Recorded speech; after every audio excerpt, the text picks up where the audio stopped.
It's so important when you are in the traffic pattern of an airport that you are constantly listening on the CTAF frequency for where other planes are and not to cut in front of other planes.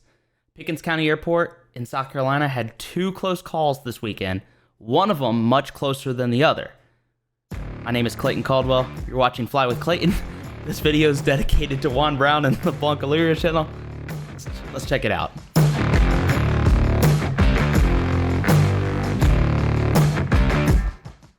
So two incidents occurred this weekend. One of them, I was actually in the traffic pattern with a student when this occurred. For those of you guys who don't know, Pickens County Airport is a very busy airport. It's located just west of Greenville, South Carolina. Greenville downtown is a very busy airport for training and flight schools. There's 6 flight schools at this airport, and Pickens County Airport is the closest non-towered airport to Greenville downtown. So a lot of flight school planes come over here to train. This particular day, there was 4 of us in the traffic pattern at Pickens. 3 were from flight schools and 1 was not from a flight school. And I'm actually impressed to say this incident did not involve a student or a flight school plane, which is really cool to see, but concerning at the same time. Let's check it out. You won't see my plane that me and my student are flying in because it's not showing up on ADS-B, but we're at about right at this point. We're on upwind from runway 23. We have 9781 Juliet is in crosswind, and then we have 7321 Golf here turning final. This 182 right here is in the downwind. There's another plane here. It's a Saratoga. I think it's a Piper Lance. Yep, a Piper Lance T-tail looks like. 32300T. I think that's a T-tail. Doing an RNAV approach. So making multiple calls. I wish I had the audio. If I actually do manage to somehow go find the audio, I'll put in the video, but I'm pretty sure there's no recording from Pickens County's CTAF frequency anywhere. But he was making plenty of radio calls that he was on RNAV approach. Made appropriate calls. 7321 Golf made their call turning base. Plenty of spacing to cut in between them, so no problem there.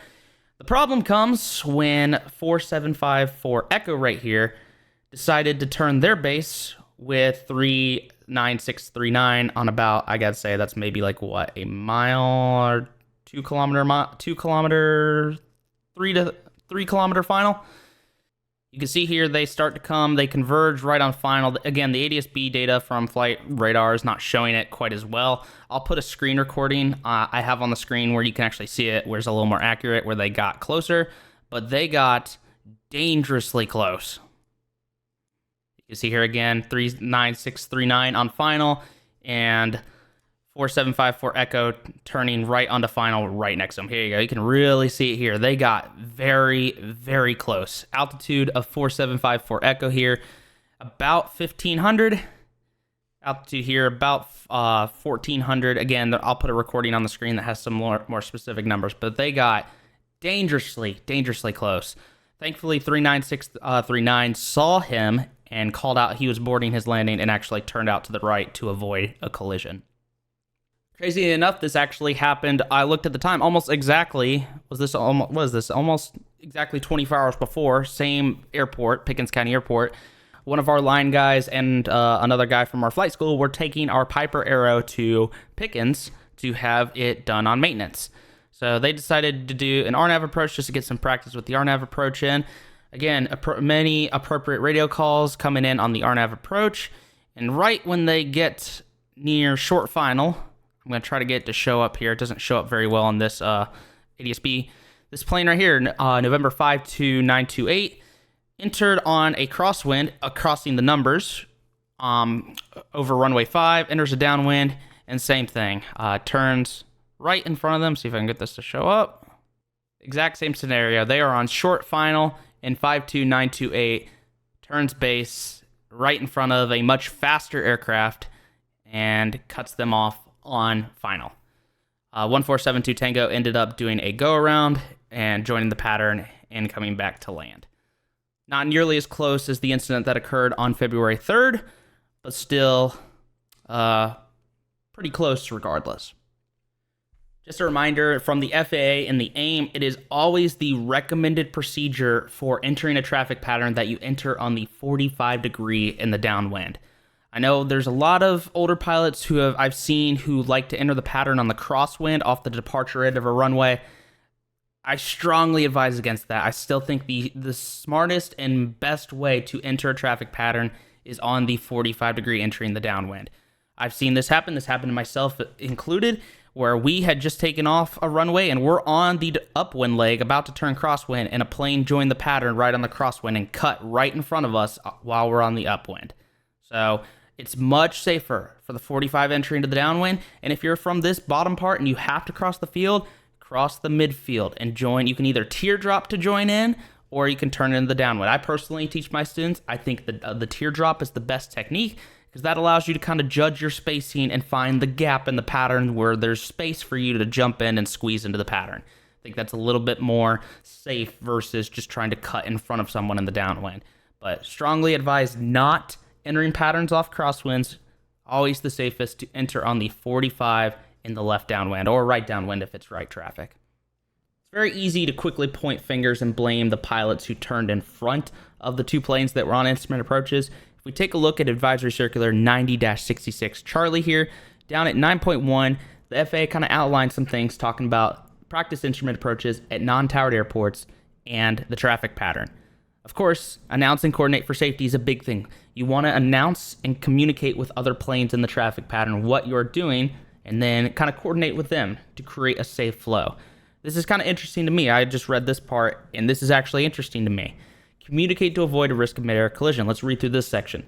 To avoid the risk of a mid-air collision, communicate with the pilots already in the traffic pattern and advise them of your intentions, and determine the safety of flying the published miss or conducting a touch and go or full stop landing. Per coordination with the other aircraft already in the traffic pattern, safety may be best served by breaking off the approach and entering the airport's downwind leg to not disturb the current flow of landing and departing traffic.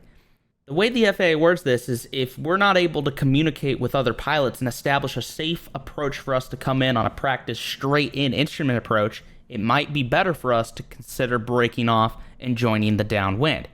Now, in the situation what occurred where the near miss happened at Pickens, it's kind of a toss-up. I felt like when I was listening on the radio, I felt the pilot was communicating his intentions very well, and he was communicating where he was very well. I think what happened at Pickens boils down to not paying attention and not listening on the radio and building that mental image of where other planes are at. It's very important that we listen on the radio, whether we're talking to air traffic control at a towered airport or a non-towered airport, that we build a mental image of where other planes are at. Even if it's not our fault and they do something that's not right, we still ultimately have to build that mental image to do what we can to keep ourselves and our other pilots, other passengers safe. It's much better to have that mental image and maybe have to correct for a pilot who does something wrong versus sticking to our gut of what's right and following the rules just to get ourselves killed. End of the day, we want to walk away alive from a situation like this. But we can also look back at situations like this and take away a lot of key points. Key points we can take away from this situation. Might have been better if the pilot on the final approach on the instrument approaches didn't establish a clear plan with the other pilots in the pattern of what he was doing to break off and join the downwind. The flip side of that is the pilot in the downwind who turned base and then ultimately final in front of this aircraft has to do a better job of listening on the radio. We can't just jump in front of other planes like that. It's just not safe. Would have been way better for him to listen, hear where that guy was, spot him on final, extend his downwind, and then join base and turn final. Thank you guys so much for watching. If you guys like this video, be sure to leave a thumbs up. Also go subscribe to Juan Brown because he does videos like this way better than I ever could. See you guys in the next video. Have a great day.